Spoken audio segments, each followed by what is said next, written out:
suroo bергende özüңөрдүn atı jönüңөрdü anan kıskarak bergenге hareket kılgan kendi el köp. Birinçiden özüңöz tanıştırıp anan kıska gana suroo bergen.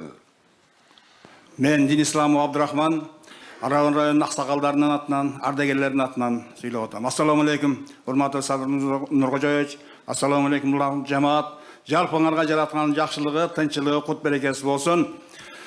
Аллага көптөн көп шүгүрлөр айтайлы. Силер менен бизди ушундай жакшы заманда жаратып койду. Бейиштин төрүндө болгон мамлекетте, Кыргызстан деген мамлекет жарашып койду. Мындан тышкары мына бүгүн ушул залда жүрөгү элим, жерим Кыргызстаным деген мына президент Садыр Нуркожоевич менен түзмө-түз отуруп мына сүйлөшүшкө бизге мүмкүнчүлүк болду. Ошондуктан бардыгыңыздар Аллага шүгүрлөр айтайлы. Мен ушурдан пайдаланып районубузда чечилбей аткан, районубуздун деңгээлинде чечилбей турган бир эки маселеге токтолуп кетемин, Садыр Нуркожоевич. Биринчи маселе биздин мына Араван районубуз борборуну канализация кылып, канализация. Анан шаар статусун берип койсоңуз деп суранат элем. Экинчи маселени айтай турган болсом, сиз өзүңүз мына докладыңызда айтып бердиңиз, суу сактагыч маселеси. Бул суу сактагыч Акаевдин доорунан бери бүтпөй келет да. Ушуга жакшыраак көңүл буруп, ушул суу сактагычты бүтүрүп берсеңиз, районубуздун суусу менен камсыз болуп калат элек. Канализацияны айтты, иштеп атат деп.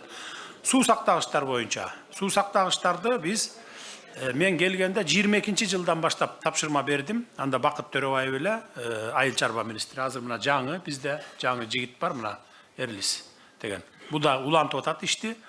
Бүтүндөй республика боюнча кайсыл жерге БСР, БДРларды салганга мүмкүн болсо, ошонун баарын баштайбыз деп 106 экен же 116 беле? 106 жерге биз БСР, БДРларды баштап салып келтабыз бүгүн. Бир 20 уже жакындап бүтөйүн деп калдык. Алдыда келаткан жылдары ошо суу сактагычтар боюнча проблема болбойт бизде. Баягы суга имеется в виду. Анын ичинде ичме сууларды дагы болушу мүмкүн.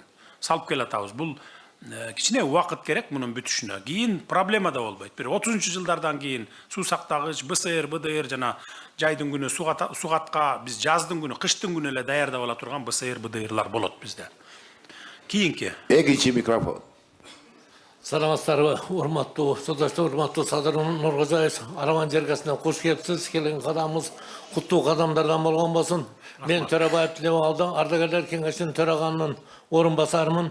Мен айтайын деген маселелердин өзү сразу суроолору жооп болуп атат. Мен 2024-жылы курултайга барып ошол жерде түз кайрылган элем. Биринчи маселе bizde номер 21 Насирдин Исанов атындагы орто мектеп. Ал 82-жылы, 1982-жылы 150 окуучуга орундалып салынган. Азыр бүгүнкү күндө 640 окуучу окуп атат. Подвалда 8 класс бар эле, подвалга азыр санэпстанция уруксат бербей койду. Ал жерде сүрөс болуп, бүтүн бар жок көчүп кеткендигине байланыштуу. Ошондой жылы бир 10 күнгө жетпестен Минобразованиядан кат келди, давай проекттерди жасагыла мектеп курушубуз керек деп. Мына ошондо биз сүйүндүк эле. Ой, айтылган сөзүң аттылган огул экен да, сразу эле болот экен деп проектти даярладык, барды жокту кылдык. Кайсы айыл дедиңиз? Жаңарың айылы. Насирдин Исановдун орто мектеп. Ошол мектептен убагында бир 4 депутат, жогорку кеңештин депутаттары, министрлер чыккан мектеп азыркы маалда эми окута турган тажрыйбалуу мугалимдер бар, бирок окутушка шарт жок. Азамат, силер экөөң жазып алгыла. 28-жылдын сентябрына чейин бүт ушундай мектептерди тазалайлы деп эдикпи, жаңырталы деп. Ошонун программанын ичине киргизгиле. Быйыл болбосо, быйыл жок да киргизбей эмес да.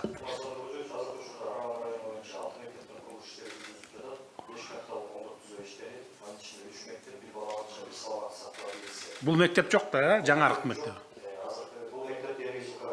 Эмдиги жылкыга киргизгиле дагы, в общем 28. Ассаламу алейкум, Садыр Нуркожоевич. Мен аты жөнүм Карабаев Равшанбек. Мен Тепорган айылдан болом. Равшанбек дейсизби атыңыз? Равшанбек. Биз ишкербиз. Балам 8 айдан бери ошто түрмөдө жатат. Биз мына Тепорган айылыга баниса ишкерлерди бир 30-40 адамды ишкер балам иштетет. Шуну постава кылып жаткызып коюшту, азыр ошто жатат. Шуга бир жардам берсе. Эмне менен иштейт эле? Бизнес, магазин kurдuk, temir eskalator kurдuk, hazır больница kurup atабыз. İşker bir 30-40 adamды işletedi balam. Эмнеге камап койдун? Onu bu yerде haligi endi pastava qilib, Эмне подстава? nima dokument жасап berem deb turib, dokumenti aqchab kelgan abarsa, shuni gekenbe pastava qilib shu qamab qo'ydi degan. Shunga shu yordam bersangiz deb. Qana kontor, aytыңызчы, не болду?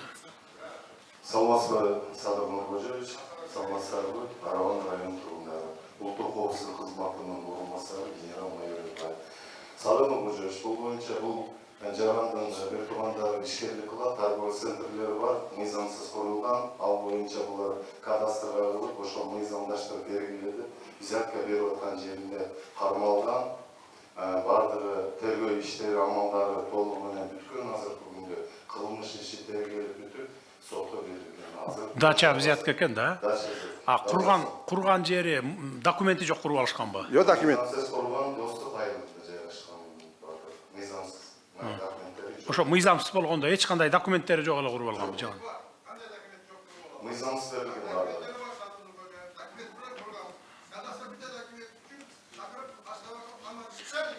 Так, Азамат, сен мындай кылгын, ким экөөң диге министр, курулуш министри экөөңөр текшерип көргүлө.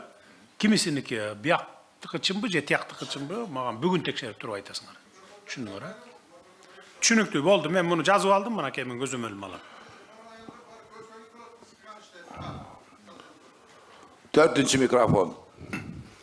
Assalamu alaikum. Sadat Nurkojayevich, men Amanov Qaribek Tanovich, Çekovat Aile Hükümeti'nin turgulumun. Atım kim dediniz? Amanov Qaribek. Qaribek Mirza. Menin 12. yılı iki balama gülüş yer alış üçün çeşim çıkandı. Biroq yer yok. Oşoğa arızlandık park yerlerge bir nime boluydu da. Şu çeşim nime alıp üye ballarıma üye alalıydı da. Oşo. Үй салганбы же айдоо жерде атасыз? Yok. Üy kurganı. А, үй курганга. Çek. Эки балаңыз квартирада жүрөбү азыр анан? Ооба. Үйлөнгөн, жайланганбы? Үйленген, эки балдар, шүкүр балдар. Мамлекеттик ипотекалык компанияга турдубу, кезекке турду эле же турган жокчу? Yok, onda yok. Şu Шаардабы өзү негизи? Айылдабы? çeşim çıkan çeşim, yer yok orada. Эми жерлер боюнча мен көп эле айтып келатам, уксаңыздар керек, телевизордон айтып атам, интернеттен айтып атам. Жер бизде жылдан жылга тарып баратат. Мына биз азыр 7,5 миллионго жеттик элибиз. Кошуна Өзбекстан 40 миллионго жетти. 40 миллионго. Биз 7,5 миллионго жеттик. Жерлердин баарын убагында үлүшкө таратканда билесиз да, үлүшкө таратып, анан ФПСтин жери деп алып калганбыз, ал жерлерге биз сельхоз продукцияларын айдап атабыз азыр. Кээ бир айдалбай калганда жерлер бар. Өзүбүз биз буудай менен камсыз кыла албай атабыз бүгүнкү күндө. 40% кылабыз. Жылдан жылга азайып баратат алда. Улам жерлер азайган сайын азайып баратат. 60% биз Казакстан менен Өзбекстан, Россиядан сатып алып атабыз. Дагы башка тамак аштар бар, импорт кылып келип атабыз. Ошон үчүн жерди биз колдон келишинче экономдуу ойлоп атабыз. Мындай капталды көздөй кетпей, бийиктикке кетели деп. Азыр эми мына райондорго келип атабыз, райондорго, кичи шаарларга 5 этаж, 9 этаж, 12 этажга чейин салып берип, квартираларды берүү иштерин аткарабыз. Мына азыр мурда областтардын центринен чыга албай атсак, мына кече жакындан баштап райондорго өтө баштадык. Райондун борборунда, мына ушул Араванга как раз 17 гектар жериңер бар экен. 11 гектар жериңер бар экен, ошо жерге 3000 квартира сала тургандай тапшырманы бердим азыр мына мамлекеттик ипотекалык компания менен курулуш министрлиги жакында ишке киришет. Ушул жерге 1,5 жылдын ичинде салып бүтөбүз. Ошо жерге кезекке туруңуздар дагы, ошо жерден алыңыздар. Эми айылдарда жер жок. Мисалы менин айылымда деле жер жок. Башка мунун бул кишинин, тиги кишинин айылында деле жер жок да эми. Айдалып аткан жер бар, а жерден тамак аш алып жеп атабыз да. Анан жердин баарын эле үйгө бере берсек, кийин бир 20-30 жылдан кийин, 50 жылдан кийин ачка калабыз элдерибиз. Экинчи микрофон.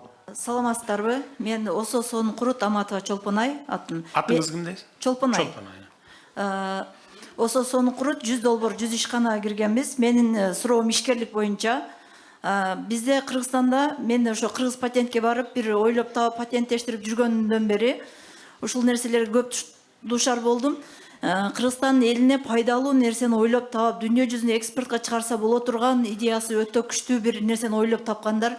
Эч бир мындай көңүл бурулбай, каяка барышыбызды билбей эле калып кетет экенбиз. Сизди биз кабыл алайлык азыр ошол сиздин идеяңызды карашып салып биз жардам беребиз. Экспорт жагынан дагы жана акча бөлүп берүү жагынан дагы биз даярбыз. Экспорт боюнча биз бардык эле бизнесмендерге жардам берип атабыз. Мына сухофруктуларды жөнөтүп атат, өзүлөрүнүн продукцияларын жөнөтүп атат. Германияга чейин, Австрия, Парижге чейин барып атат. Жөнөтүлүп атат.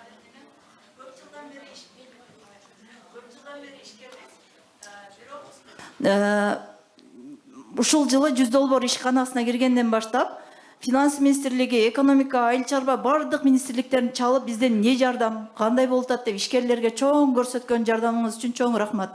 Болуп көрбөгөн өзгөрүштү көрүп атабыз мына ишкерлер. Чоң рахмат, Алла разы болсун. Рахмат. Тияк менен байланышып Үчүнчү микрофон. Сунуштарын алгыла.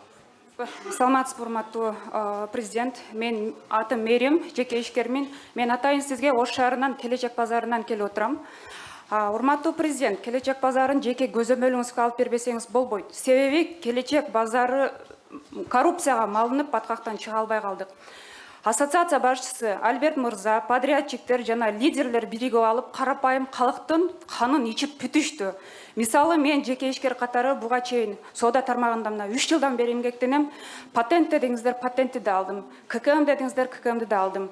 Эски Келечек базарын снос кылып атканда Жеңишбек Токторбаевичтин сөзү бар. Жаңы Келечек базарыңыздардан ар бириңиздер. Жана Ак Буранын үстүндөгү базар беле? Жок. Же башкабы? Жок, жанагы Башнянын жанындагы. Жаңы Келечек базарынан сиздер бардыгыңыздар өзүңүздөрдүн мыйзамдуу орундуктарыңыздарды аласыздар деген. Бирок бүгүнкү күндө тилекке каршы Альберт Мырза, подрядчиктер, лидерлер биригип алып, чоң атасынан калган баягы казынасында эле каалагандай калчап, каалаганына берип, каалаганына бербей атат. Мен мисалы өзүм 3 местага первоначалкасын 30%-ин төккөнмүн. Бирок ушул убакка чейин менин мыйзамдуу орундуктарымды сатып жиберишкен. Булар башка жарандарга сен кечиктиң талон алып аткан убагында сен кечиктиң деген жүйөө менен ушул убакка чейин менин мыйзамдуу орундуктарымды бербей келишет. Мындан сырткары Альберт Мырза, подрядчиктер жана лидерлер биригип алып, азыркы учурда Альберт Мырзанын атында 70 места орундук бар экен. Карапайым калк жана первоначалкасын төлөй албай калган адамдардын орундуктарын булар присвоили. Жеке менчикке алышкандагы ар бир местадан булар $10 000 пайда көрүп атышат. Келечек базарында иштеген ишкерлерге $5 000 сатып алганбыз. Булар сырттан келген инсандарга $15 000 сатып алып атышат. Эми элестетиңиз. Азыркы учурда Альберт Мырзанын атында 70 орундук бар. Менин колумда по факту документи боюнча Ал ошо базар башчысыбы? Базар башчысы эмес, ассоциация башчысы. Биз Келечек базары олку-солку болуп турганда ассоциация түзгөнбүз. Түшүнүктүү. Так, өкүлчүлүк. Прокуратура менен биргеликте, областтык прокуратура менен городду да подключать эткиле. Биргеликте бу Мерим айымдын айтканынын баарын изилдеп чыгып турганын мага эртең далашт эткилечи. Усманов мырзалы, Чекебат айыл өкмөтүнөн, урматтуу президент, биздин көйгөйүбүз, Жаркыштак айылыбыз эң чеке границада жайгашкан. Анда суга суу менен камсыз болуу өтө өркүнчтүү болуп жатат. Ошондуктан биз Бактияр насосуну 2025 жылда башталат деп айыл чарба министри айтып кеткен эле. Ошондуктан азыркыга чейин 500 гектар жерде суга суу менен камсыз болуп жатат. Ошондуктан азыр керек шуну азыркыга чейин башталган жок. Так, суу чарба министри эмнеге болду? Бардык акчалар өттү деген. Мен такта биринчи Садыр Кожоевич. Бияка келатканда мен такта биринчи дейм. Азыр канча жооп берип коеюн. Себеби белки биз бул делдин ичиндеги маселенин жагасы маселе. Мен чыгып айтып коеюн. Рухсат берсеңиз. Бул ишке жолугасыз министрге. Баарын айтып бересиз, кайсы жерде турат, кайсы жерде, местасын айтып бересиз. Боптур. Дарегин. Ошондон Фергана каналы өткөн, бияка hiç ilancı yok da suğa. Болду, чогулуштан кийин жолугуп министрге айтып бересиз баарын. Экинчи маселебиз Толук маалымат берип коесуз. Боптур, рахмат. Биринчи микрофон. Садыр Нуркожоевич, Hoş gelipsiz Batırgöp Aravan rayonuna. Men 3-cü kurultaydın delegatı Altıbayev Üsönbay Aytibayeviç. Men delegat bolup barganda sizge bir 4 masale menen kayrılganım, bирок бирөө дагы аткарылбай атат. Биринчиси, биздин Кермето бүгүн мектепти ачып келдиңиз, рахмат. Ошол айылга 10 бөлмөлүү детский больница, 10 бөлмөлүү роддом сураган, сиз айткан ошондо кыргыздын санын көбөйтөбүз биз деп күлтүргөн сизди. Анан бизге Роддом дейсизби? Роддом. Биз канча адам жашайсыздар? Биз 12.000 халк жашайт. Кермето айыл өкүмүндө. Түтүн, Түтүн 4.000ге жакын түтүн жашайт. 4.000 кожолу. Анан Ош областынан 17 километр, Араван районунан центрден 25 километр, 30 километр алыста жашайбыз. Биздин келиндерибиз төрөйүн деп калса, Ошко барсак албайсыздар, Араванга карайсыңар деп. Араванга алып келсек, Тепе Каргонго жөнөтүп берет. Биягы Маңгыт айыл өкмүнтүнө жөнөтөт. Балдарыбыз ооруп калса, неберелерибиз ооруп калса да куд ушундай. Араванда канча орындук неме бар? Саламаттык сактоо министрлигине кат жазганбыз. Канча роддом бар? Араванда центрдин өзүндө 33 орындук роддом бар. Экинчиси Төмөйүндө 1 орындук роддом бар. Төмөйүндүн жашоочулары 20 000. Биринчи кварталда ал жакта 6 төрөт болгондагы 91 000 ар бир төрөткө. Бул Кермето айылы болсо 12 000. 12 000 жашоочуга роддом куруу рациональный эмес да. 10 месталык куруубу? Анда бу бияктыкканда толуп кетип атабы? Биякка канча 30 месталык дейсизби? Жок, бул жакта 33 места толуп кетпейт. 33 места. Бул 17 километрлик аралыкта кыйналып калып атабыз деген. Биздин сөзүңүз, бизден жакыныраак Маңгыт айыл өкмөтүндө роддом бар, детский больница бар. Эмне биз 25-30 километр алыста жашаган Кермето айыл өкмөтүндөн курулбайт? Маңгыт айылына 15 орындук детский, ал жерде роддом эмес, детский менен терапия бар. 10 детский, 6 терапия. Азыр токтосоңуз, азыр бу жердеки апалар, аялдар айтсынчы, кыздар. Бу жер толуп кетип 30 мындай ошентип аткан жокпу Араван райцентрдыкы? Толуп кетип орун жок болуп калабы? Бу жер толуп кетет, мисалы төрөткө келсе 30 места тең занят, биздерге места жок деген моменттер барбы ушундай? Министрдин айтымы баягы айылга эле роддом сала бериш бизге мамлекетке пайда эмес деп атпайбы деген. Жок, бул Кермето айылда. Азыр токтоп туруңуз ошол. Бизде деле менин айылым мисалы 30 километр райборбордон алыс турат. Биздикинин бардыгы райборборго келип эле төрөйт. Мен деле ошо райборбордон төрөлгөмүн. Бүгүнкү күнгө чейин деле биздин айылыбызда мисалы роддом жок. Айылыбызда ошол 3 айыл мындай жакын турабыз, бир айыл өкмөт болуп жакын турабыз. Где-то 20 000ге жакын калкы бар, үчөөнүн биригип. Анан сиз ар бир айылга бирден роддом салып бер дегендей болуп калып атат да. Биз бул жердин роддомун кеңейтип берсек болот экен. Туурабы, ошондой болобу? Ошондо бизге мамлекетке мындай неме болбойт, күч келбейт. Роддом боюнча бул жерде мен өзүм да кечээ текшерүүгө көрдүм. Роддомдун койкалары жетиштүү деп.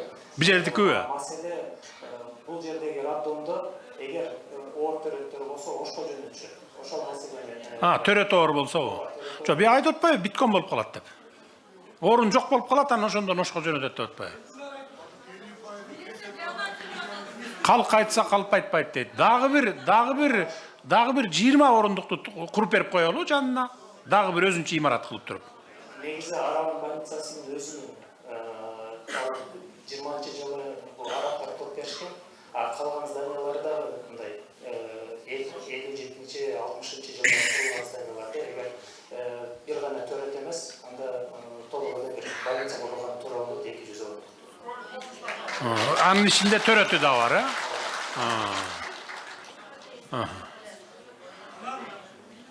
Хорошо, анда курулуш министрлиги давайте киргизгиле анда. Жалпы Араванын саны канча эле? 150 000. 150 000 экен, Давайте анда бир эме кылып берели анда болду. Бир больница салып берели. Түшүндүң да, киргиз өзүңө сен. Быйыл Аксакал регламент боюнча жаздын алды менен күзгө чейин бүтүп бергендей болду. Assalamu alaikum. Sadı Nuraya Süvriyazdın. Sizin şu Aravan yurtuna gelip basan kadamlarınız Tömoyun ayıl hükümetinin yerini daha bassa dep tileyiz, Allah'tan sorayız. Ben aytayın degenim birinci. Ben Tömoyun'dan bolamın, atım Abdülkadir Hacı. Yaşım 80 geçip kaldım. Oşol men aytay degenim özümün göy emez. Nayman Susaqtağıçı'nın bizge Tömoyun'a su gelet. Su meselesi bu yılki yıl oğur. Nayman Susaqtağıçı'nda su az. Uşul meselelerde bir özünüz bir tekşörük alıp, koldan alıp, buna İsfairem taktik kanalın kuruş boyunca murun proyektler bolğan. Oşol proyektlerden men dağı kaçışkamın. Oşol kanalı kurup, Nayman'a su koymay sayın Nayman kölünde su göğübet. Şu İsfairem taktik kanalın bir kolga alıp verin. İkinci mesele buna ben bir hafta olup kaldı, bir işlermeden şu administrasiya bir yerdeki iştegen derge barıp yoluktum. Öte yeğenim keydi. Sizge şunday boğurmakçıdı. Nege? Bütün iştegen hükümetin işkanalarındaki iştegenler köpçülüğü korrupsiyenler oldular. Şu bir nese öyle kişine bir nese algısı gelip durat eken. Oşa doğru mu cemaat doğru? Gönüp kalgan da 30 yıldan beri. Bir nese algısı gelip durat eken. Şu yaşa gelip şu yaman zihnim ki şunday adam ilan gelet eken. Biz Kırgızlar uşuğa barıp kaldık mı de cemam oldum.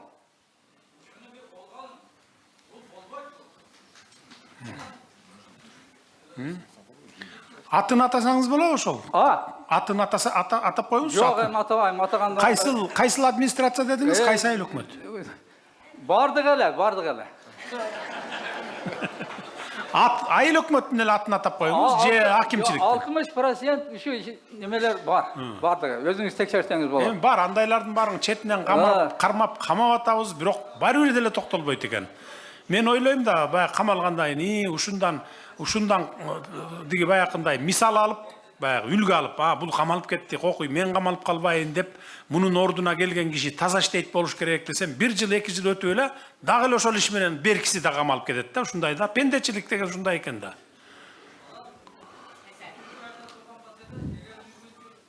Bolsa, sizden soranız, şu Tömoyun yeri, şu yerde barıp sorayız, kol çabağız. Bir Tömoyun yerini barıp, kutlu adamlarınızı koyup Tömoyun'u bir görüp gettin. Sultan İbrahim gelgen o vaqında. Tömoyun 25.000 gektar yer. Oşonun 3.000 gektarını gana özdeştirip atabız. Oşonca yerde özdeştirse bolot. Biz manava Toğlu, Kocakelen, Kişalay, oşa aktardan göçürme bolup 37-41 yılları. Gelip oturup, ölgönüz ölüp, kalganız kalgan elmiz. Makul, men vaqtda barıp ketken hareket kılayım. 4. mikrofon. Саламатсыздар, урматтуу коноктор, саламатсызбы, урматтуу президент. Биринчи эле айтып өтчү нерсе Атыңарды айтып койгулачы. Биринчи атыңарды айтып койсоңор. Кечирим сурайм. Атым Козубаев Мелис, Достук айыл өкмөтүнүн Жаңы Арабан айылынан келип отурам. Кош келипсиңер Арабанга. Биринчиле райондун сизден суранып кетчү нерсеси Арабан районундагы жашоочуларды сагындырбастан тез келип турсаңыз.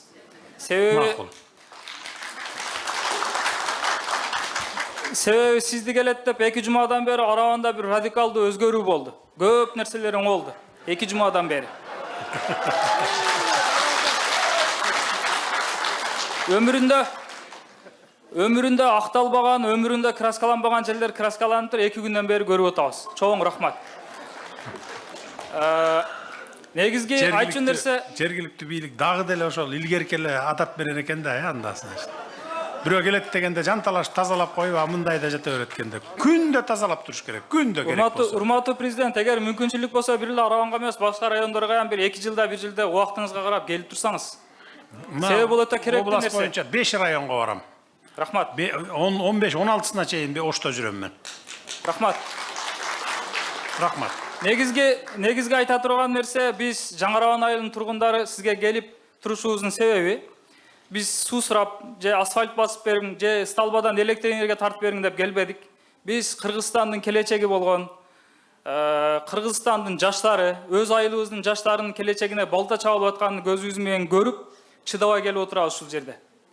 Мектеп айылыбызга 60-70, 73 же 74 жылы 25-30 орунду бала бакча курулган.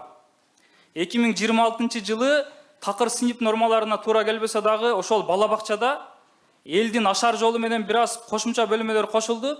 2026 жылы 70 жылы курулган синип нормасында курулган 30 орунду садикте 310 окуучу окуп жатат. Бул биздин жаштарыбызды, биз өзүбүздүн айылдагы жаштарды көрүп өкүнүп атабыз. Алардын келечегине балта чабылып атат. Мейли эгер толук кандуу 11-класска чейин окуса макул, алар 9-класска чейин окуп, 11-класска чейин окубай атат. Кийинки айыл менен аралык 5-6 километрди түзөт. Көпчүлүк колунда барлар мүмкүнчүлүгү канча кожолук бар? 400 кожолук бар. 400дөн ашып кетти азыр. 11 класстык, 12 класстык мектеп жокпу айылыңызда? Давайте неме кылгыла, срочно 12 класска чейин өткөзгүлө. 400 кожолук болсо, ал жерде уже мүмкүн аны. Эгер 100-150 кожолук болсо, анда түшүнсөк болот эле.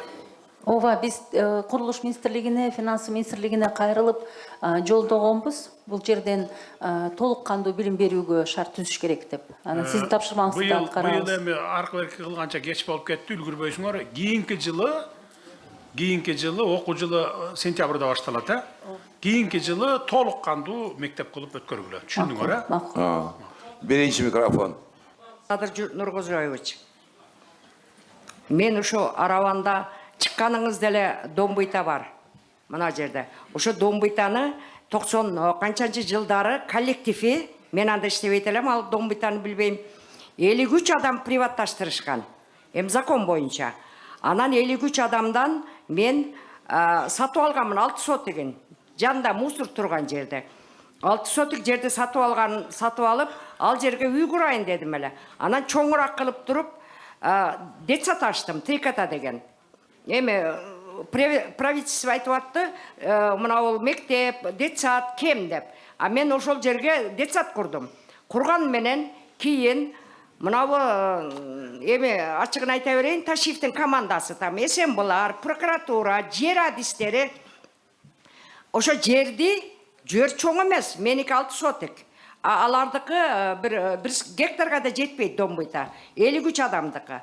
Алардан сатып алган. Кызыл китепти алышып, вообще государствого алып кетти. Бул план үчүн кылды окшойт деп ойлоп атам. Мына биз жерди алып алдык, анан мындай кылдык дегенчи правительствонун астында. Бул туура эмес деп ойлоймун. Бул биринчи вопросум. Экинчиси, анан мен бул детсад невыгодный. Эми Ош менен Бишкекте өзүңөр билесиңер, 15 миңден 25 миңге чейин төлөйт. Ар бир ата-эне коммерческий. Немеде Араванда 6-6,5 миң алабыз. И то 100 адамга, балага расчет кылынган 30-40 баладан ашпайт. Эмир бул районный центрда 6-6,5-дан ассаң уже баланы алып келди да, алып келишпейт. Эми бул жерде азыр сиз канализация немени айттыңыз, сууну. Бирок газ маселеси да начар экен. Аравандачы. Газ маселеси мына Өзбекстан жаныбызда. Газды эмне деген Газпром, сиз депутат учуруңузда 1 сомго сатылды деп чыркырап. Биз Кыргызстанга жеткизебиз деп обещать кылышкан. Кыйкырышып, Газпромго сатып атканда. Азыр Араван боюнча бир да газ жок. Неме 1 сомго саткан Газпромубуз 7 сом эмес, 28 сом болуп кетти газ. Бул даже Араванда жок. Бул экинчи маселе. Эми мен 3 жолу мына айыл өкмөт өзгөрдү. Мен 4 жыл болду ачканыма, 15 жыл болду мен сатып алганыма. Кызыл китепти жок кылып коюшту 6 сотык. Мен даже Кыргызстанда 75ке чыксам, 75 жылдан бери жер үлүшүм да жок. Домбут өзү турабы мында имараты, же ал дагы жок болуп кеткенби? Домбуйта турат. Мен салган детсадда турат. Участогунан алгансыз, э? Ошонун участогунан жөлө бош жерди алып мусор баскан. Билишет бардыгы мына ол ушул жердегилер, аравандыктар билет мына Домбуттан аркасы. Жалпы канча сотук эле ал Домбуттун территориясы? Территориясы 1 гектарга жетпеген жер. Ошонун 6 сотугун мен сатып алганмын. Үй салайын деп. Анан детсад. Бирок садик кылып, детсад бала бакча кылып иштеп атасыз. Азыр иштеп атабы? Иштеп атат. бирок айтып атпаймынбы? Аны дагы ошо мына команда тартып алды. Айткылачы прокуратура ГКМБ кайра кайтарылып алып койду эле жагандай. Мамлекетке алынды эле домбут жагандай. Садыр Нуркожоевич, бул боюнча ГКМБ иш алып барган эмес, кылмыш ишибизди козгогон. Прокуратура бардыңар беле. Берчи прокуратура. Саламатсызбы, Садыр Нуркожоевич, мында карап көрөлү. Прокуратура доарыс келтирилсе элек, сот объекттери осы бардыңар келтирип атпайбы? Сот объектилерди кайра кайтаруу боюнча иштешкен. Эми мындай кылалы. Бул киши эгерде бир башка бир коммерциялык же болбосо үй салып алган болсо мейли эле, эми бала бакча салып алып иштетип атса тийбегиле аган. Аны домбутты кайтарган учурда дагы бул кишинин немесин 6 сотугун узаконить этип бергиле. Раз бала бакча кылып иштетип аткандан тийбеш керек эмес.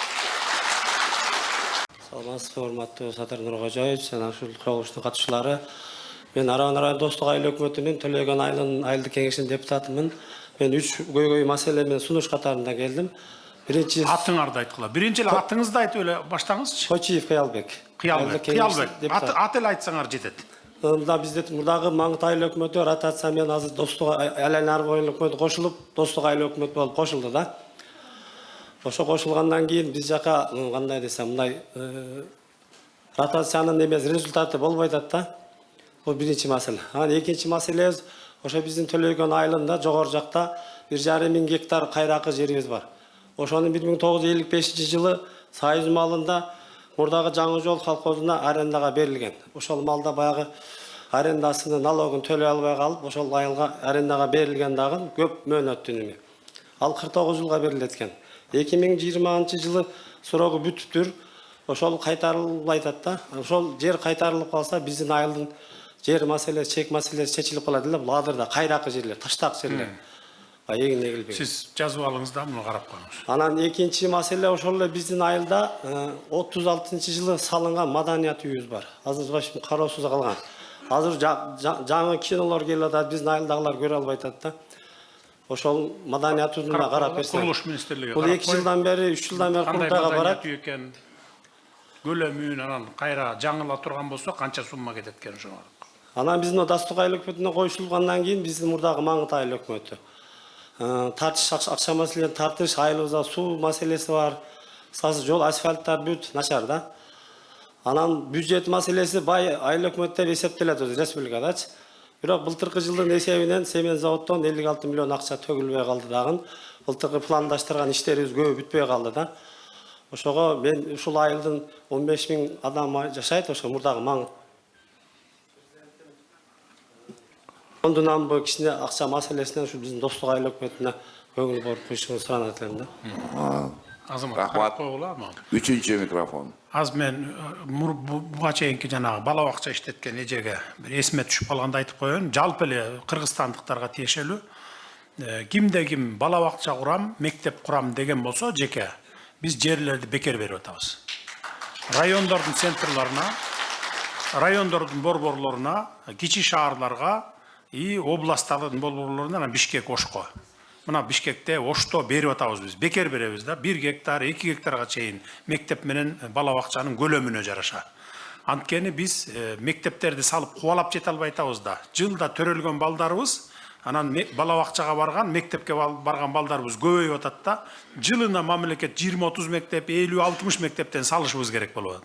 Ошон үчүн жеке жактарды дагы жардамга чакырып атабыз. Биз жерди бекер беребиз. Мына жеке менчик бала бакча, жеке менчик мектеп аш деп. Ошон үчүн сиздерге маалымат катары. Ошко, Оштун өзүнө. Бала бакча мектеп салам деп,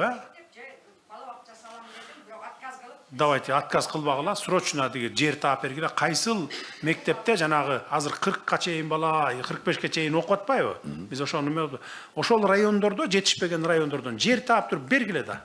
50 сотук болобу, 1 гектар болобу бергиле, салсын, жеке менчик кылып окута берсин. Балдарды бала бакчага алсын, мектепке окутсун балдар. Отказ кылбайт. Мына отказ кылбайт, биз берип атабыз мына.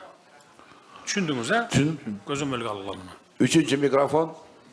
Урматтуу президенти Садыр Нуркожоевич, мен Ош шаарынын тургуну кечээ немеге жетишпей калдым, турмага жетип. Ураимова Жээнбү. Мен өзүм жеке неме менен келдим сизге. Мен ушу Кара суу базарында иштеп, Кушпакова Лайли деген Sütkorga aldanıp kalgamın. Al mıydansız uyumda alıp koydu. Hazır talada uyum yok жүрөм. Kim degen deysiz? Kuşbakla Layla Şamşidin'le buna. Kim Kuşbakla Layla. Layla? Kuşbakova Layla. Prosentçi, hazır dile prosent akça beret. O 20 yıldan beri bileriz prosent akça bergen. Kança adamlar üylerini aldırıp, kança adamlar üy bülesinden ajırashıp, kançelerini algan şunday adam. Hazır dile prosentke akça berip durat. Ötkönde yanvarda sütkorlar boyunca nime çıkkanda 6 oğul arız yazdık SMB'ga. Жазсақ, SMB прокуратураға өткөрүп бериптир. Прокуратура карасын да болгон да бул иш. Карасын немесин өткөрүп берген экен, үчөөбүз менен соттошкон бул. Арзангандардан. Түшүнүктүү. Азырдагыла. Сенин неме жок дейди. Мен үйүм мындай кылыңыз азыр. Улуттук коопсуздук менен ички иштер министрлиги. Мен силерге тапшырма бергем, мошенничество боюнча түшкөн арыздардын баарын карап, адилеттүүлүктү ордуна келтирип, эки тарап болгон болсо, карыз болсо алып берип, алдап кеткен болсо кайтартып берип, ушундай кылгыла да.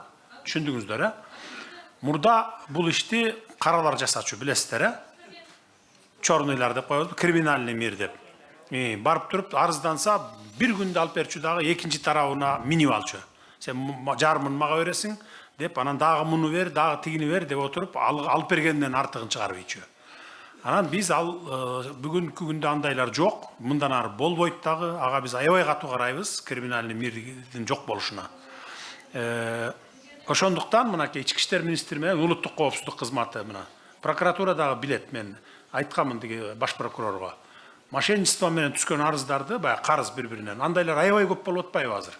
Алып алат, бербей кетет, же болбосо анан распискасы жок, анан мындай деп доказать этет. Баягы эки жакты отургузгула дагы уксаңар эле белгилүү болот. Мына монтип уксаңар эле белгилүү болот да, кимиси күнөөлүү, чынбы? Бияка берип койду, алып берип койгула. Бербейби, эгерден шунчалык бир жанагындай зөөкүрлөнүп, нахалдана турган болсо, алып барып камап койгула. Анан жакындары чуркап жүрүп эле берет. Андай случайлар көп болду. 1000 деп саналат андай бүгүнкү күнгө чейин. Түшүндүңөр, Бияка кайрыласыздар азыр чыккандан кийин. Болуп, мен дагы сөзүм бар. Дагы козготосуз азыр бияка чыгып туруп, эгерде алып бербей аткан болсоңуз. Аны актап ийди. Анын үстүнө бул жерде 4-чү. Карагыла, мына иш козгоп анан неме кылып турган, кайра жаап койгон туура эмес да. Жороев Хабибулла Шайлаевич. Хабибулла да? Ошо район центрден 150-200 километр алыстыкта жашайбыз. Биздин биринчи көйгөй айылыбызда бир мектеп бар, бирден 4 чейин башталгыч мектеп бар да. Ол Арис программасы боюнча салынган мектеп. Онун ичинде печке ортодо курулган, үстүдө шипрлар пакса менен бүткөн. Үстүдө шипрлар жарылган, тамчы өтөт, кышында түтөйт, балдар окушко мүмкүнчүлүк жок да. Даже азыркы мезгилде светам жок ошо мектепте. Вообще курулган, светам тартылган эмес. Биз ошо райондон алыс жайгашкандыктан өтө бизге кайсы айыл дедиңиз, айылына? Кичалай, Акбуранын башы. Тоо, Кичалай. Кичалай айылы. Азыр бизге бир карыш кар жаады 20 сантиметр кече жемеде. 6 ай кыш болот, 7 ай кыш болот бизде. Şu eski mekteplerden bарын жазып алгыла ким азамат. Жазып алган, анан 28ге чейин вообще мындай мектептер болбош керек да. Бүт жаңы чыкты. Мектеп ошо Дүшөн мектеби дейт илгеркте. Ортодо печке бар, түтөйт. Болду, жазып алдык. Метрде балдарды ташыйт да. Ошого 5 арча компаниясы бар. Ошолор жол тар, бир бусигибиз бар, кичи автобус балдарды ташый турган. Мунун эскилиги жеткен. Күндө оңдойбуз болбойт, балдар 10 километр катташ өтө кыйын да. Şu мүмкүнчүлүк болсо бир бусик берсеңиз, шуга бир жардам кылып. Кичи автобус. Так, кичи автобус. Немеден келгендер барбы? Автобустардан калганбы жанакы? Калган жок, Так, анда азамат. Жүздөн баарын таратып бергенбиз ушундай айылдарга. Калбай калды. Сен жазып кой, мен унутуп калбайын, эстетип коесуң. Мен өзүмө да жазып алдым. Бир автобус алып жибербейли, кичи автобус. Балдар тартқан бусик.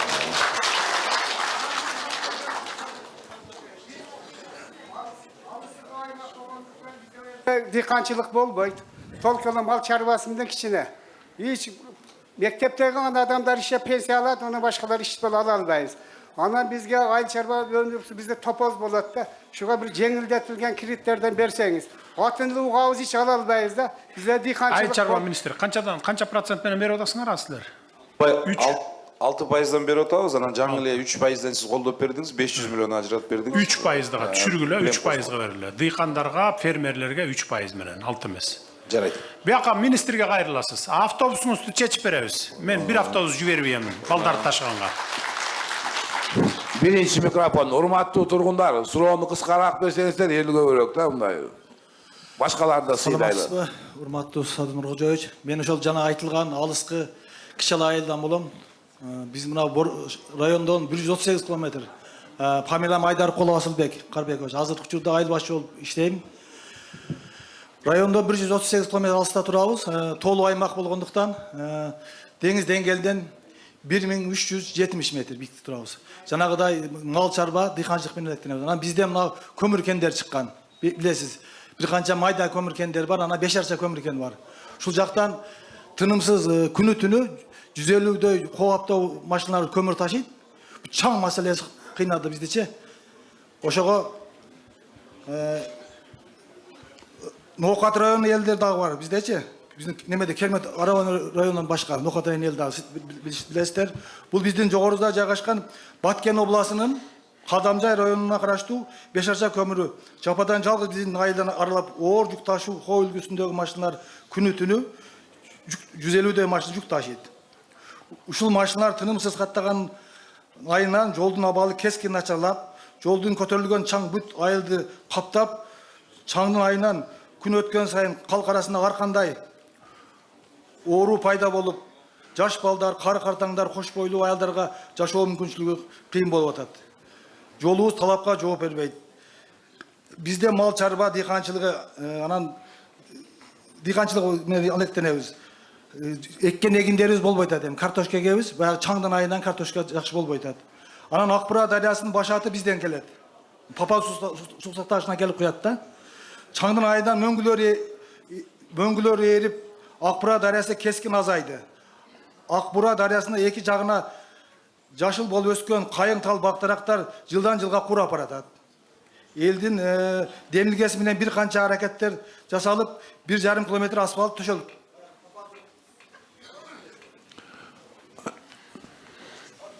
Жолдорго асфальттарды эме силердикине да жетебиз кезек келет ага. Биз азыр биринчи стратегиялык маанидеги жолдорду, эл аралык жолдорду, анан эки райондорду бириктирген жолдорду жасап баратабыз. Силердин жолдорго деле бир эмдиги жылы, аркы жылдары жетип калабыз. Айылдын жолу экен да, айылдын арасындагы жолдорго жетебиз. Мына көрүп атасыңар да Бишкек боюнча мурда эң көп асфальт басканы бир жылда, бир жайда, марттан баштап октябрга чейин. Бир 170 километр, 200 километрге басчу экен мурда. Биз былтыр 1,5 миң километрге бастык. Быйыл да 1,5 миңден кем болбойт, барбы жол министри? Туура. Быйыл да 1,5 миң километрден. Ошентип жүрүп отуруп, где-то бир 40 миң километр жолубуз бар биздин республика боюнча, айылдардын арасын кошуп алганда. Ошонун баарына жетебиз. Ал жолдорду, мектептерди мен айтпадым беми. Биринчи приоритетибиз ошо жол менен мектеп биздики. Карайбыз. Немеңер барбы? Мини футбольный полеңер барбы, жокпу? Силердин айылга Кудай буйрса бир эмдиги жылдарды жетип калат. Бир мини футбольный эме болот силерде. Ар бир айылга салып келтабыз республика боюнча. Мен бир гана суроо боюнча келдим. 1737 жылдан бери сакталып келген Кыргыздын тарыхый нерселеrini биз уламыштап, бирибизден бирибизге өткөрүп, ал сизге качан Кыргыздан жакшы хан койгонда алып барып бергин деген ошо сурооду аткарганы келдим. Мен сизге ошо китеп тапшырганы. Бул китептин ичинде Кыргыздын негизги тамгалары бар. Мынабы кийиз менен шырдак окулат.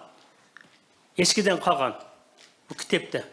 Oşo tamgаны тикелеп туруп, элибизге азыр эң көйгөйлүү нерсе кыргыз тилине өнүктүрүүдү болуп турат. Ошого мен эми жетип хан келди деле келдим. Келип алышын сизге тапшырып койсом, сиз мунун ичинде жанагы биздин математикалык эсеп белгилерди мына Бишкекте академияда Сапарбай Закиров менен Каратаев менен сураган эле. Мен ага бара албадым. Şonun için özü aksakallar etkende Kırgız'ın hanı kelgende beresin dedim. Ben sizge tapşırgana geldim. Geliniz, ap geliniz. Özün ver koy, ciğer koy özün.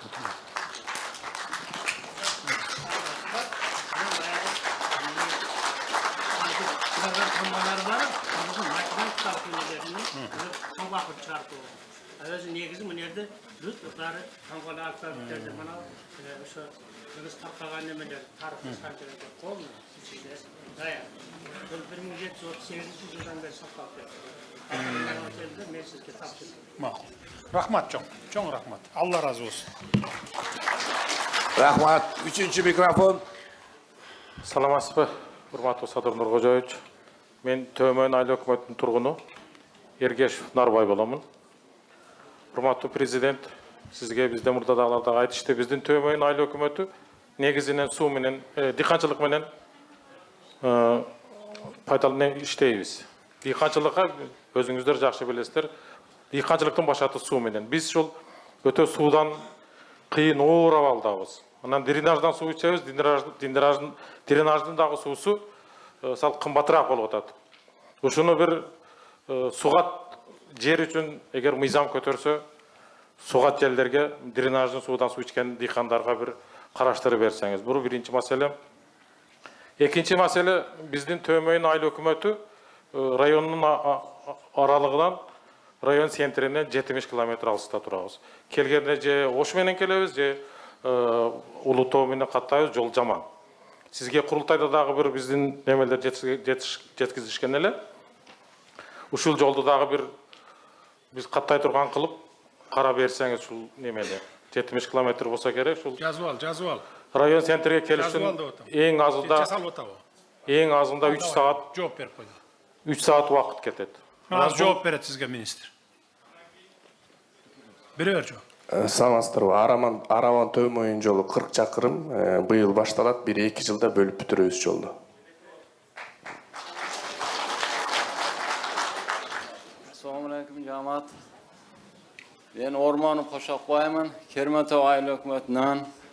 Менин үлүшүмүн токтому жок болуп атат. Архивде де жок. Немеде да эч. Колуңузда документиңиз барбы? Үлүш жери ушуну Үлүш жеринин чек бар жок, налог, сосмон бар жок төлөнгөн. Архивден да эчтеке чыкпады. Үлүш жериңизге көк китеп алдыңыз беле 90-жылда? Жок, алган эмесмин. Аны албасаңыз жок болот да архивде. Ошону кимге кайрылсак, кандай кылабыз? Архивден. Ал жерди иштетип атасызбы өзүңүз же вообще жок? Иштетип атам. Өзүңүз иштетип атасыз, бирок документи жок. Документ керек экен, токтом жок болуп атат. Өз регистр отказ кылды. Сиз 90-жылдан бери жер бөлүштүргөндөн бери, үлүш жер бөлүштүргөндөн бери иштетип келесиз, 96-жылы берилген экен. Гүлбарга. Болду, ошондон бери иштетип келатса өзү, восстановить этип бербе дагы, кылып бергиле да документ. Жок болсо жасап бергиле. Эгер өзү ошончо жылдан бери үлүш жер катары иштетип келаткан болсо. Регистрден отказ кылды, сотко барды, сот өз регистр карайт дейт, ушуну чечип берсеңиздер. Түзүп жасап бергиле документ. Эгер талаш жер болбосо, буяк башка кишинин жери болбосо, жасап бергиле. Биринчи микрофон. Саламатсызбы, Садыр Нуркожоевич. Мен Араван айылынан Гапиров Элмурат болом. Мен бир көйгөй менен келдим. Бул жерге өзү негизи апам келмек болуш керек эле, бирок ден соолугуна байланыштуу келе албады. Атыңыз ким дедиңиз? Элмурат. Элмурат. 86-га кирген апам өз эмгеги менен мына Аравандын центринде, сайдын жээгинде 3 этаж имарат салган. Капитальный строение.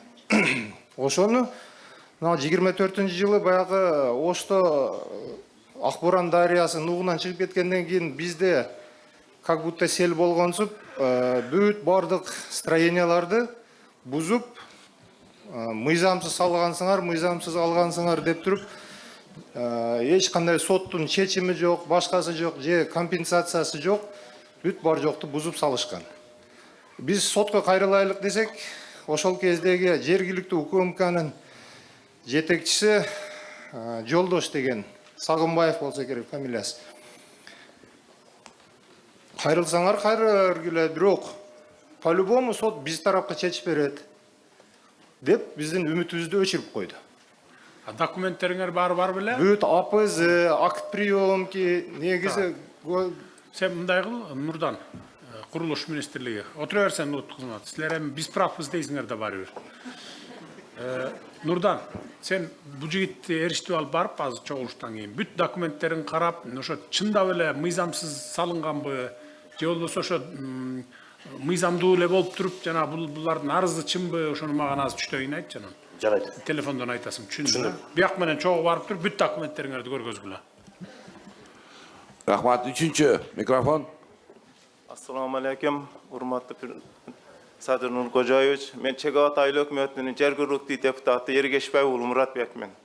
Birinci meselem men mektep turalı da 2021'den beri jüramda hurmatly prezident. Dokumentleri tayar, ataňa bar, eneňe bar degenden başkany bilişbey tatbular.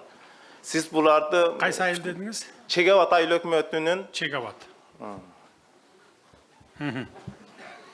Bular Oş oblasının prezident öküldür bularga barbayla sizge arızdanışınız gerek eken de. Bular iş kılbaytat. Oşo iş kayaka barışınızı bilbeybiz. Mektep bütbetat. Tayyar dokumentler. Nemeni berdiňer bele kaysıl oblus boyunca kaysıl ayıllarda eski mektepler, kaysıl ayıllarda kiçinekey mektepler. Berdiňer bele hökümetke berilgeni. Barby sende Nurdan kuruluş? Berilgen bolsam da salınat anda. Oldu, түшүнүктүү. 1 жыл, 2 жыл эми чыдап тургула. Салынат айылыңызга мектеп жетет. Бала бакча? Özü şipan deyip salганбыз, 60 orun, azı 100 orundu bolup atat. Oşany çoňoýtup жаңы salışybыз керек. Yer suranышып atat. Жазып ал Нурдан. Бала бакча и мектеп. Мектеп бала бакча деп жазып ал. 5 yıldan beri. Bardık rayon aylıklar aldı, bizim Çegavat Aylı Hökümeti alıp aytadı. Andan keyin çek meselesi hurmatly prezident. Mına buyakta ökülçülük aytıp atat, 2 aydan keyin alıp berебиз деп атат. 2 aydan keyin maşina gelet деп. Musor maşinesi.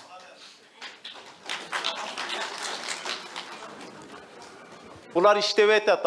Aravan rayonu Ayıl hökümetlergeçe iştep etat bular. Zombuluk çonnilerdi jogotuňar, bular çonnilerden hem ötüp ketdi. Emne kılıp ötüp atşat, emne kılıp? Baylarga çekler beret, beçerelerini iyilap jürüşet. Жалгыз boy adamlar avay. Beşikteki balası geçe olup karıştı. Bu kanday degen derse. Toktop turuңузчу. Çek degen ja üy salганга çek. Земельный участок. Asler kayerlerden beri otasınlar? Sukat yerlerden mi? Cedi Berilgen jok. Siz aytmakçı berip koygan olaksızdık. Je salal versin. Toktop turuңуз. Az sizdin ayılda, Çegavat'ta. Emne yer alıp otasınlar sizler üy salганга? Emne yer aldыңар? Şolburak degen jerimiz var. O şerde anan keyin dagı 19 hektar degen jerimiz var ele. Murukka Kikbidaş degen. Onu alalım aytamiz. Oşo жерди бербей атабыз. Berip aytat. Oşolarga çek salış. Al jer aydo jerbi? Gayraqı.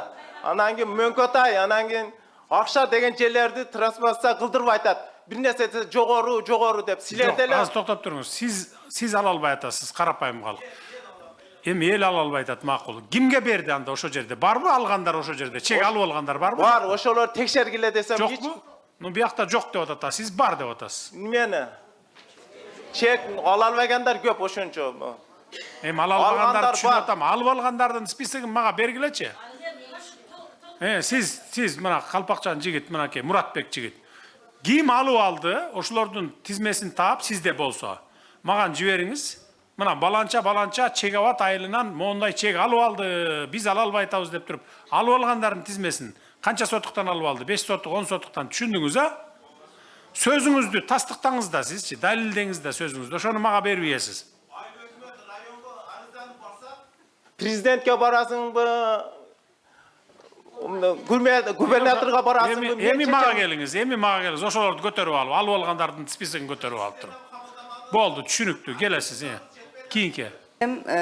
Мамлекеттик ипотекалык компаниясынан турак жайга кезекке менин балам кезекке турган болчу Ош шаарынан. Кызматтык шартына байланыштуу ушу Манас шаарынан мамлекеттик ипотекалык компаниясынан алганга шартыбыз ушундай болуп атат. Мен үй бүлөлүүмүн, 4 баланын энесимин. Өзүм дагы мамлекеттик кызматта иштейм. Манас шаарында. Алдыбы Манас шаарынан уулуңуз? Жок, ала элекпиз. Биз 2 жылдан бери кезекте турабыз. Кезекке жазылып койгонсуңар? Кезекке жазылганбыз. Азамат, жазып алгын. Өзүмүн кызматы. Аты жөнүн бияка келип айтып кетесиз анан чогулуштан кийин. Birinci mikrofon diyeceğiz. Assalamu alaikum. Hurmatlı ушул жерде отургандар, hurmatlı Sadır Nurkожоевич. Men elдин атынан келдим, ошо элдин көйгөйү. Мына азыр Muratбек айтып аткандай, биз чек маселеси да. Атыңыз ким?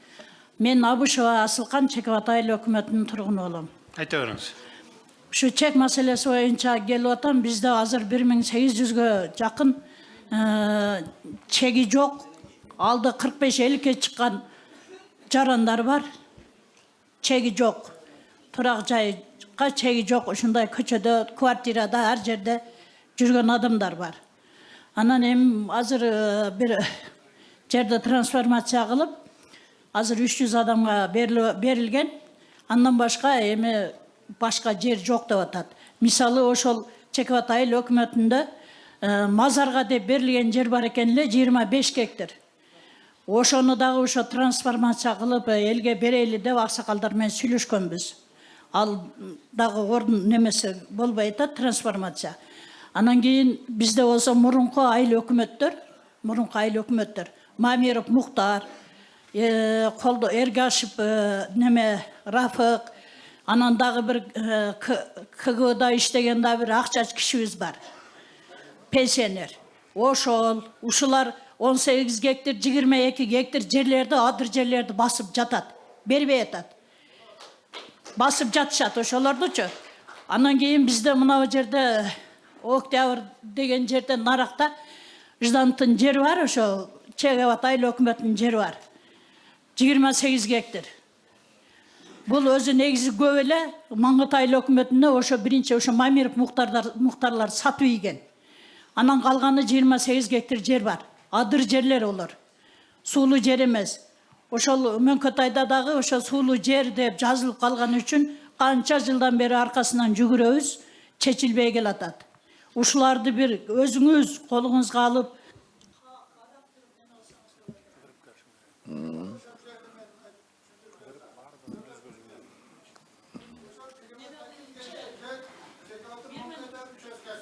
Bu Чекеват Араванга чейин канча километр айылыңар? Жандар 6 километр. 6 километр,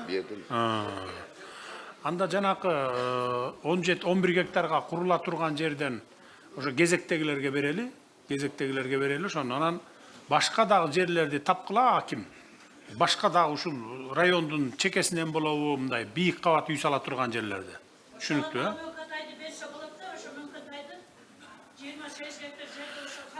Өкүлчүлүк менен аким кыдырып чыккыла дагы маган жерлерди көрсөткүлө. Мына могу жерге болот экен, тиги жерге болот экен деп. Ошол кезекте турган, чек алам деп кезекте тургандарга биринчи очередь бергидей бололу. Жерлер көп.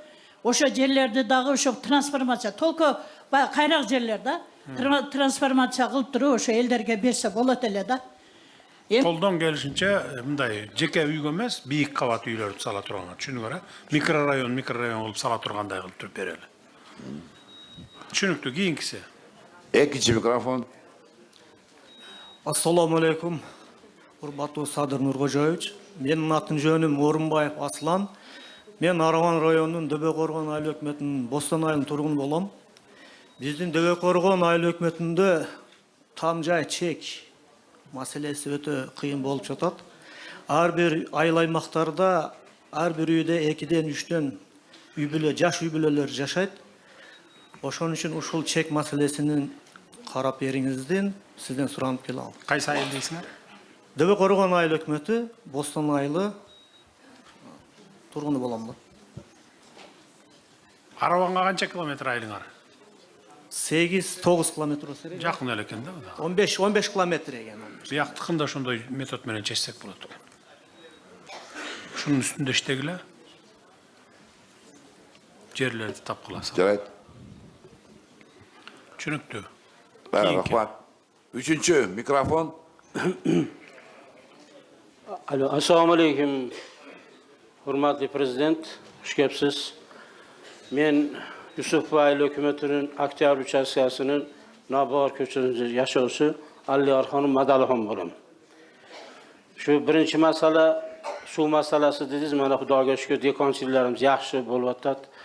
Şu sudan jine kıyınçılık var. Bizde arıq var oşu yerде, Nobahar участкасында ayıldı. Juda tarda. Şu kengeytiriş ilacı bolsa su xo'jaligi aytasizmi?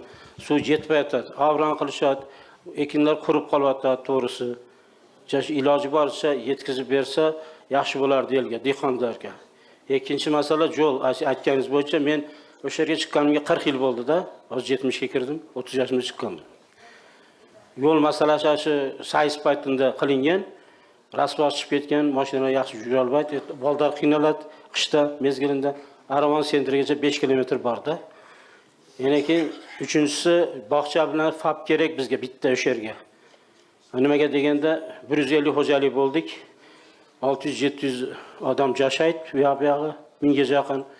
Bitta kichkinaroq bo'lsa ham bog'cha bilan yana keyin fab kerak bizga. Baldarni nimasi yetarib pastga olib tushishga to'g'ri keladi ekan. Mashinasi bor, mashinasi borlarga bo'laveradi. Yo'q odamlar nima qiladi endi? Tashkil kerak qilayin desa qimmat turadi. Shunga bir harakat qilib, o'z yordam qilib, biz oilda ham bir qarashtirib qo'ysiz, shu sunish bor xolos, xolos. Shu. Хорошо. Ma'qul, jarayt. Naspa Sadır Nurgojevich, Tömoyn ayl hökümeti Sabirova Turunay. Menin en birinci kötörüp turgan meselem bizde Tömoynda 20 bin halk var da, 20 binden aştı. Biroq azırkı günde bizim töret uyumuz var, Javulu arapasında turat. Al жерге иштегенге мындай нормальный же врач жок, же баягындай да проблема. Төрөт аз болот деп, төрөт үйүзү жапканга сунуш берип коюптур. Бул биринчи. Экинчи маселе, bir gün tez yardım unası iştese, 2 gün tez yardım unası iştebeyt. Men үйдө орукчан атам бар, орукчан кызым бар. Ара күндө tez yardım unasını чакырганга туура келет, кеде жеке машиналарда келет, кеде келбей да калат.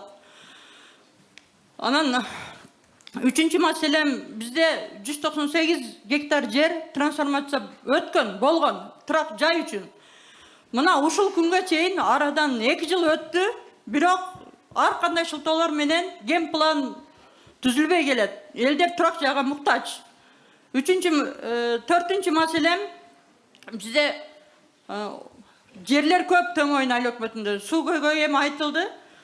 Biroq paxta жылдан жылга азайып жатат. Эмне себептен? Paxtanın baası öte төмөн болуп, дыйкандар мындай актабай калып атат да дыйкандарды.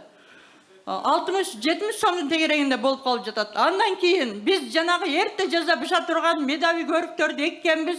Ал өрүктөрүбүз былтыр эң жакшысын 30 сомдон акырында 10 сомдон сатканга туура келдик. Bir ажатканага кирсеңиз 20 сом беребиз. Биздин өрүктөр дыйканчылыгыбыз ошол ажатканадан дагы арзан болуп кетти да, бул өтө өкүнүчтүү. Ошондуктан бизге Tömoyn айыл өкмөтүнө бир кичине мини цех сөзсүз керек деп эсептеймин.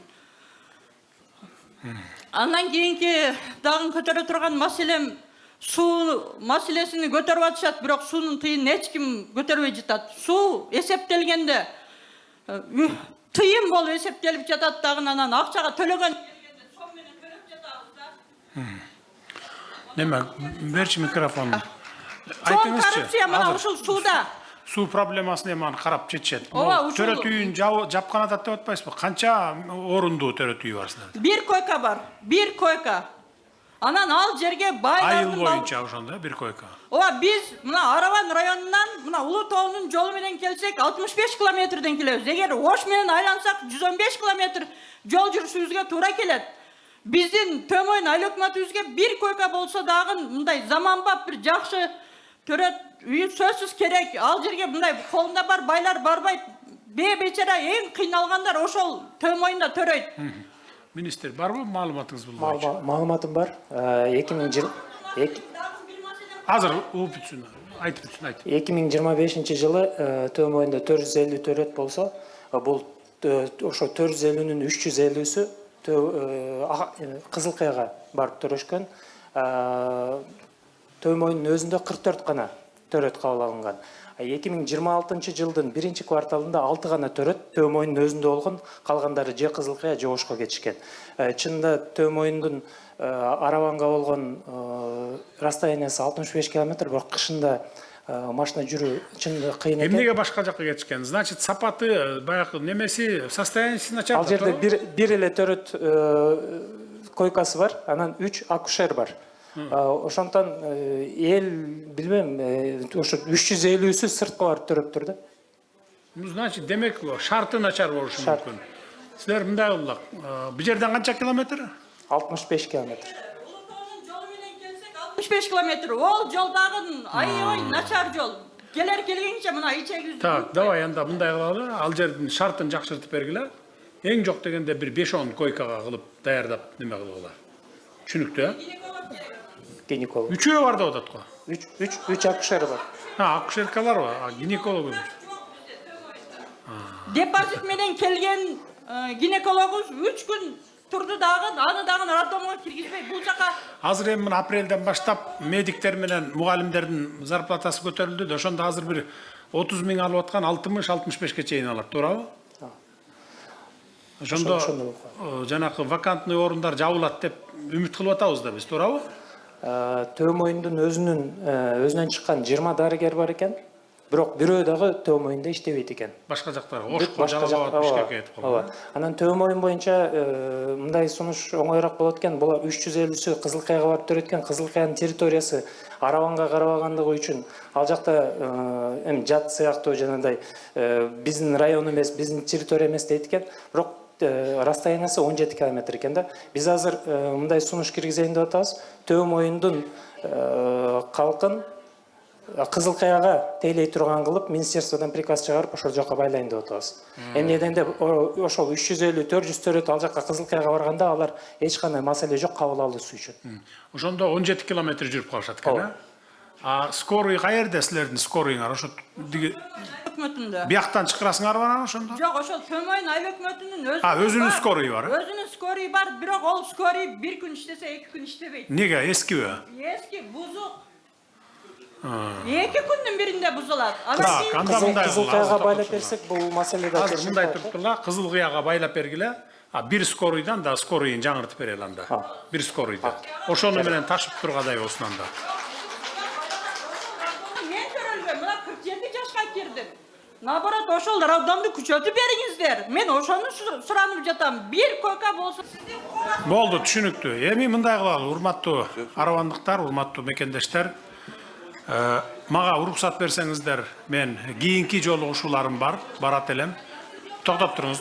Тынчып тургула, угуп тургула. Угуп туруңуздар. Ар бириңиздердин катыңыздар, сөзүңүздөр жетет мага. Мына могу жерде бардык министр калат. Мен гана кетем азыр. Токтоп тургула. Угуп туруңуздар, мына өкүлчүлүк калат, администрациядан келген управделами калат, бүтүндөй министрлик бардыгы калат. Мен гана чыгып кетем. Мага уруксат бергиле, башка мероприятияларым бар меники.